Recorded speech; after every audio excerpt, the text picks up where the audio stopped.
இன்றைக்கு திரு ஸ்டாலின் இன்றையும் சொன்னார், நான் வெளியிலே செல்கின்ற பொழுது மக்களை பார்க்கின்ற பொழுது இளைஞர்கள் என்னை அப்பா என்று அழைக்கின்றார்கள் என்று புதுசா கண்டுபிடிச்சிருக்கார். அப்பா என்று மக்கள் கேட்கின்றார்கள்.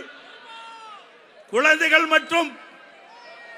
மற்றும் பெண்கள் பாலியல் துன்புறுத்தும் போது கதற சத்தம் அப்பா அப்பா என்று கதறுகிறது. அந்த சத்தம் கேட்கவில்லையா?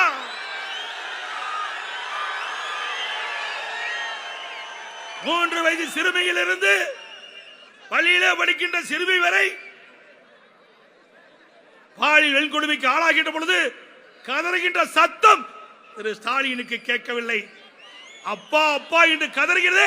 அந்த கதருக்கு என்ன பதில் சொல்கிறீர்கள்? ஜனவரி முதல் 14/2/2025 வரை சுமார் 107 போக்சோ வழக்குகள் தமிழகத்திலே பதிவு செய்யப்பட்டிருக்கின்றன. கிட்டத்தட்ட 56 பெண்கள் பாலியல் குற்றங்கள் இன்றைக்கு பதிவு செய்யப்பட்டிருக்கின்றது.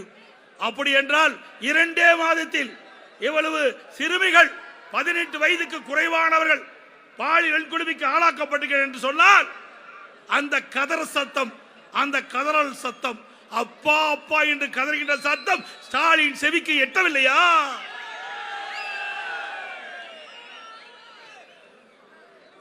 திரு ஸ்டாலின் எதிர்கட்சியாக இருக்கின்ற பொழுது அப்பொழுது பாரத பிரதமர் சென்னைக்கு வந்தார்.